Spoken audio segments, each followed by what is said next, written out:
O enfermeiro, Machado de Assis.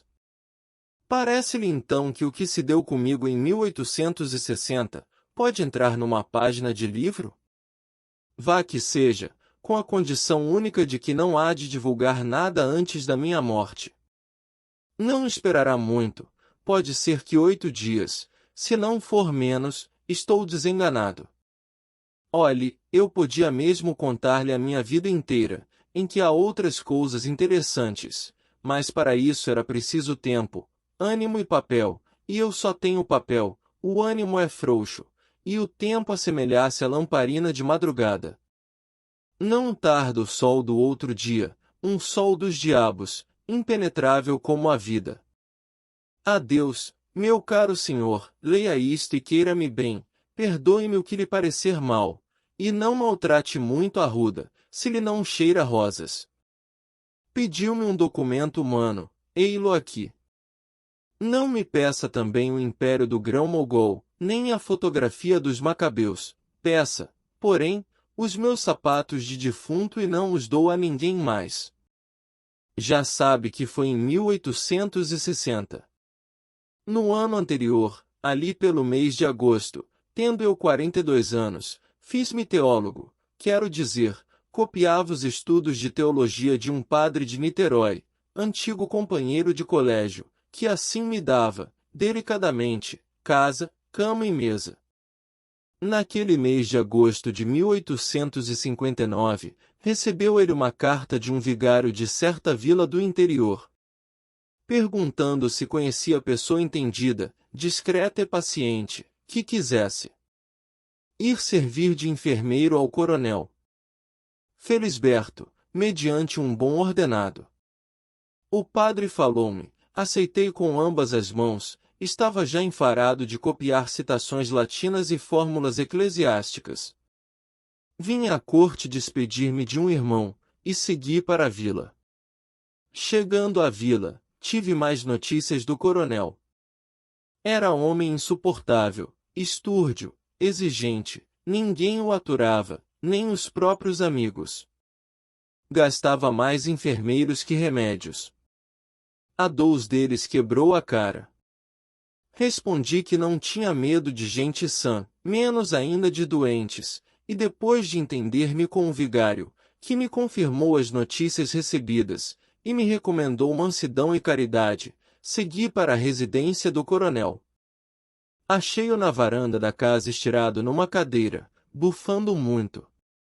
Não me recebeu mal. Começou por não dizer nada, pôs em mim 2 olhos de gato que observa, depois, uma espécie de riso maligno anumiou-lhe as feições, que eram duras. Afinal, disse-me que nenhum dos enfermeiros que tivera, prestava para nada, dormiam muito, eram respondões e andavam ao faro das escravas, 2 eram até gatunos. Você é gatuno? Não, senhor. Em seguida, perguntou-me pelo nome, disse-lhe e ele fez um gesto de espanto. Colombo? Não, senhor, Procópio José Gomes Valongo. Valongo?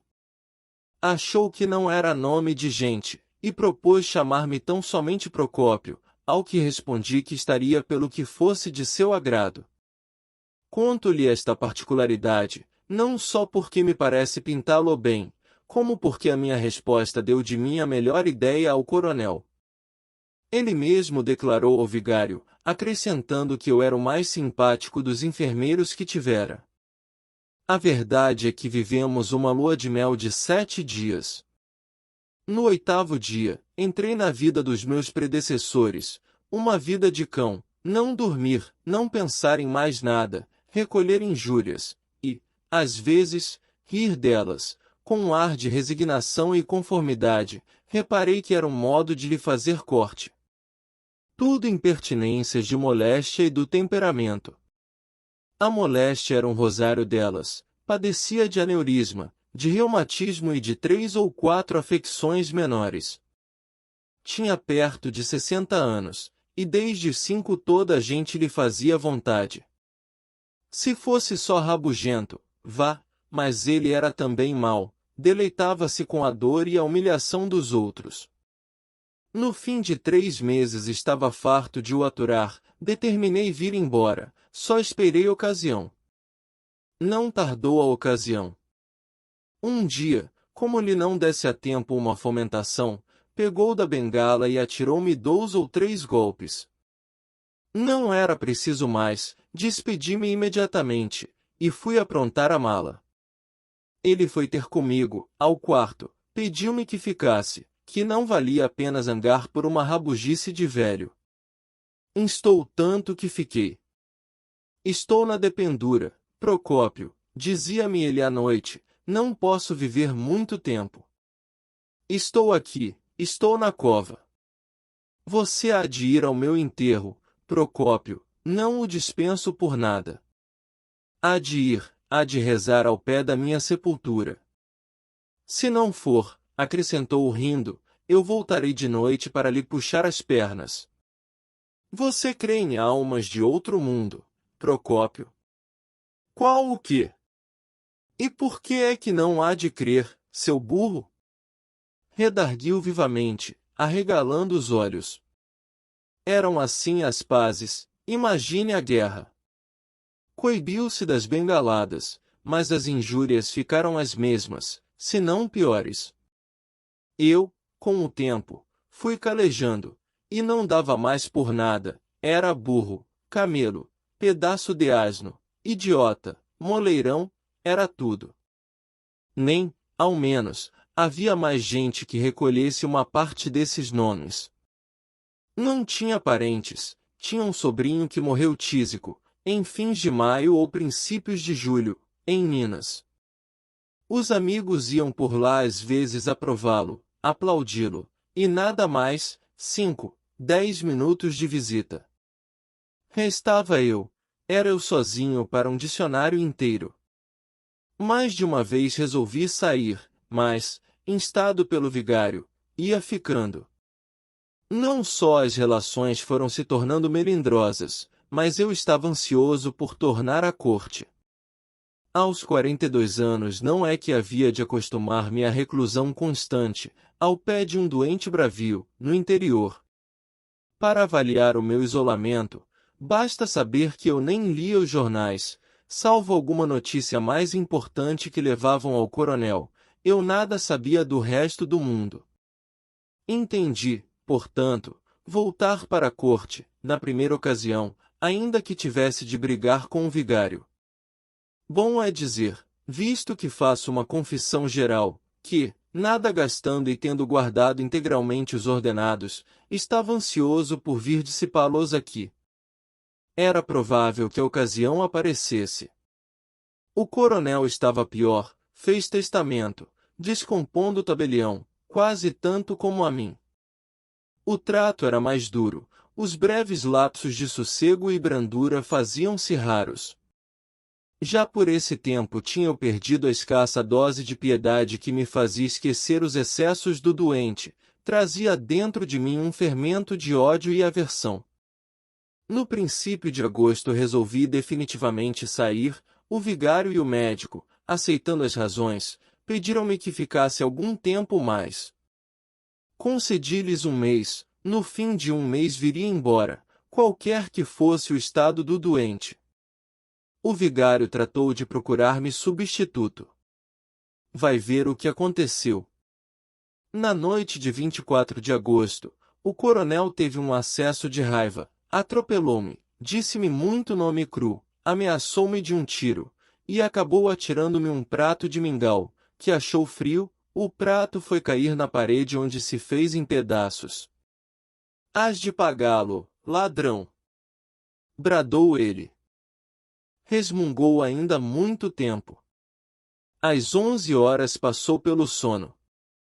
Enquanto ele dormia, saquei um livro do bolso, um velho romance de de Arlincourt, traduzido, que lá achei, e pus-me a lê-lo, no mesmo quarto, à pequena distância da cama, tinha de acordá-lo à meia-noite para lhe dar o remédio. Ou fosse de cansaço, ou do livro, antes de chegar ao fim da segunda página adormeci também. Acordei aos gritos do coronel, e levantei-me estremunhado. Ele, que parecia delirar, continuou nos mesmos gritos, e acabou por lançar mão da moringa e arremessá-la contra mim. Não tive tempo de desviar-me, a moringa bateu-me na face esquerda, e tal foi a dor que não vi mais nada. Atirei-me ao doente, pus-lhe as mãos ao pescoço, lutamos, e esganei-o. Quando percebi que o doente expirava, recuei aterrado, e dei um grito, mas ninguém me ouviu. Voltei à cama, agitei-o para chamá-lo à vida. Era tarde, arrebentara o aneurisma, e o coronel morreu. Passei a sala contígua, e durante 2 horas não ousei voltar ao quarto. Não posso mesmo dizer tudo o que passei, durante esse tempo. Era um atordoamento, um delírio vago e estúpido. Parecia-me que as paredes tinham vultos, escutava umas vozes surdas. Os gritos da vítima, antes da luta e durante a luta, continuavam a repercutir dentro de mim, e o ar, para onde quer que me voltasse, aparecia recortado de convulsões. Não creia que esteja fazendo imagens nem estilo, digo-lhe que eu ouvia distintamente umas vozes que me bradavam: assassino! Assassino! Tudo mais estava calado. O mesmo som do relógio, lento, igual e seco, sublinhava o silêncio e a solidão. Colava a orelha à porta do quarto na esperança de ouvir um gemido, uma palavra, uma injúria, qualquer coisa que significasse a vida, e me restituísse a paz à consciência. Estaria pronto a apanhar das mãos do coronel 10, 20, 100 vezes. Mas nada, nada, tudo calado. Voltava a andar à toa na sala, sentava-me, punha as mãos na cabeça, arrependia-me de ter vindo. Maldita a hora em que aceitei semelhante coisa, exclamava. E descompunha o padre de Niterói, o médico, o vigário, os que me arranjaram um lugar, e os que me pediram para ficar mais algum tempo. Agarrava-me à cumplicidade dos outros homens. Como o silêncio acabasse por aterrar-me, abri uma das janelas, para escutar o som do vento, se ventasse. Não ventava. A noite ia tranquila, as estrelas fulguravam, com a indiferença de pessoas que tiram o chapéu a um enterro que passa, e continuam a falar de outra coisa. Encostei-me ali por algum tempo, fitando a noite, deixando-me ir a uma recapitulação da vida, a ver se descansava da dor presente. Só então posso dizer que pensei claramente no castigo. Achei-me com um crime às costas e vi a punição certa. Aqui o temor complicou o remorso. Senti que os cabelos me ficavam de pé. Minutos depois, vi 3 ou 4 vultos de pessoas, no terreiro espiando, com um ar de emboscada. Recuei, os vultos esvaíram-se no ar, era uma alucinação. Antes do alvorecer curei a contusão da face. Só então ousei voltar ao quarto. Recuei 2 vezes, mas era preciso e entrei, ainda assim, não cheguei logo à cama. Tremiam-me as pernas, o coração batia-me, cheguei a pensar na fuga, mas era confessar o crime, e, ao contrário, urgia fazer desaparecer os vestígios dele. Fui até a cama, vi o cadáver, com os olhos arregalados e a boca aberta, como deixando passar a eterna palavra dos séculos: Caim, que fizeste de teu irmão? Vi-no pescoço o sinal das minhas unhas, abotoei alto a camisa e cheguei ao queixo a ponta do lençol. Em seguida, chamei um escravo, disse-lhe que o coronel amanhecera morto, mandei recado ao vigário e ao médico. A primeira ideia foi retirar-me logo cedo, a pretexto de ter meu irmão doente, e, na verdade, receberá a carta dele, alguns dias antes, dizendo-me que se sentia mal. Mas adverti que a retirada imediata poderia fazer despertar suspeitas, e fiquei. Eu mesmo amortalhei o cadáver, com o auxílio de um preto velho e míope. Não saí da sala mortuária, tinha medo de que descobrissem alguma coisa. Queria ver no rosto dos outros se desconfiavam, mas não ousava fitar ninguém. Tudo me dava impaciências, os passos de ladrão com que entravam na sala, os cochichos, as cerimônias e as rezas do vigário. Vindo a hora, fechei o caixão, com as mãos trêmulas, tão trêmulas que uma pessoa, que reparou nelas, disse a outra com piedade: Coitado do Procópio! Apesar do que padeceu, está muito sentido. Pareceu-me ironia, estava ansioso por ver tudo acabado. Saímos à rua. A passagem da meia escuridão da casa para a claridade da rua deu-me grande abalo, receei que fosse então impossível ocultar o crime. Meti os olhos no chão, e fui andando. Quando tudo acabou, respirei. Estava em paz com os homens. Não o estava com a consciência, e as primeiras noites foram naturalmente de desassossego e aflição. Não é preciso dizer que vim logo para o Rio de Janeiro, nem que vivia aqui aterrado, embora longe do crime, não ria, falava pouco, mal comia, tinha alucinações, pesadelos, deixa lá o outro que morreu, diziam-me. Não é caso para tanta melancolia. E eu aproveitava a ilusão, fazendo muitos elogios ao morto, chamando-lhe boa criatura, impertinente, é verdade, mas um coração de ouro. E elogiando, convencia-me também, ao menos por alguns instantes.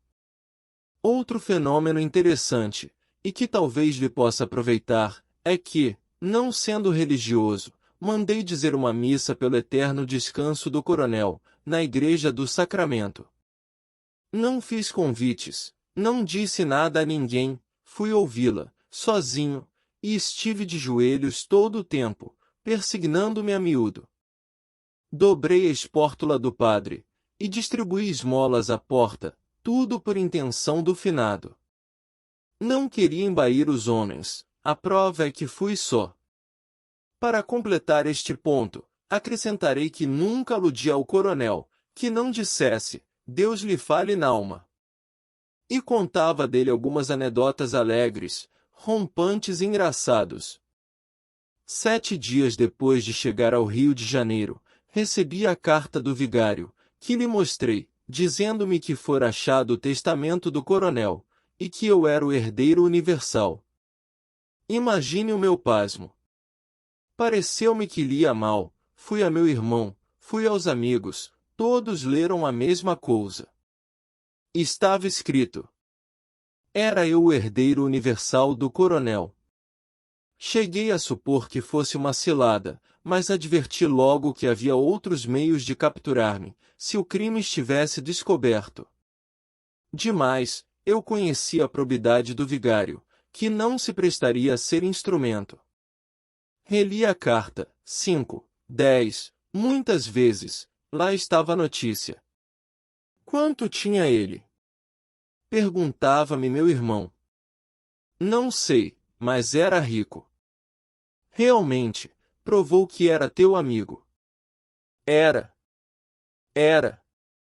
Assim, por uma ironia da sorte, os bens do coronel vinham parar às minhas mãos. Cogitei em recusar a herança. Parecia-me odioso receber um vintém do tal espólio, era pior do que fazer-me esbirro alugado. Pensei nisso 3 dias, e esbarrava sempre na consideração de que a recusa podia fazer desconfiar alguma coisa. No fim dos 3 dias, assentei num meio termo. Receberia a herança e dá-la-ia toda, aos bocados e às escondidas. Não era só escrúpulo, era também um modo de resgatar. O crime por um ato de virtude, pareceu-me que ficava assim de contas saldas. Preparei-me e segui para a vila. Em caminho, à proporção que me ia aproximando, recordava o triste sucesso, as cercanias da vila tinham um aspecto de tragédia, e a sombra do coronel parecia-me surgir de cada lado. A imaginação ia reproduzindo as palavras, os gestos, toda a noite horrenda do crime. Crime ou luta? Realmente, foi uma luta, em que eu, atacado, defendi-me, e na defesa. Foi uma luta desgraçada, uma fatalidade. Fixei-me nessa ideia. E balanceava os agravos, punha no ativo as pancadas, as injúrias. Não era culpa do coronel, bem o sabia, era da moléstia, que o tornava assim rabugento e até mau. Mas eu perdoava tudo, tudo. O pior foi a fatalidade daquela noite. Considerei também que o coronel não podia viver muito mais, estava por pouco, ele mesmo sentia e dizia. Viveria quanto? 2 semanas, ou uma, pode ser até que menos. Já não era vida, era um mulambo de vida, se isto mesmo se podia chamar ao padecer contínuo do pobre homem. E quem sabe mesmo se a luta e a morte não foram apenas coincidentes. Podia ser, era até o mais provável, não foi outra coisa. Fixei-me também nessa ideia. Perto da vila apertou-se-me o coração, e quis recuar, mas dominei-me e fui. Receberam-me com parabéns. O vigário disse-me as disposições do testamento, os legados pios, e de caminho ia louvando a mansidão cristã e o zelo com que eu servirá ao coronel, que, apesar de áspero e duro, soube ser grato. Sem dúvida, dizia eu olhando para outra parte. Estava atordoado. Toda a gente me elogiava a dedicação e a paciência. As primeiras necessidades do inventário detiveram-me algum tempo na vila. Constituí advogado, as coisas correram placidamente. Durante esse tempo, falava muita vez do coronel.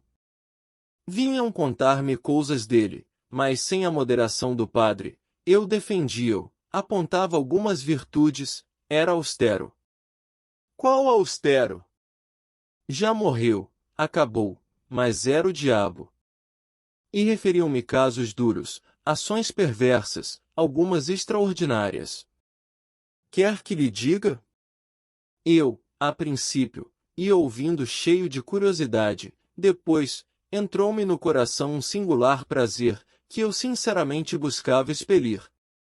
E defendia o coronel, explicava-o, atribuía alguma coisa às rivalidades locais, confessava, sim, que era um pouco violento.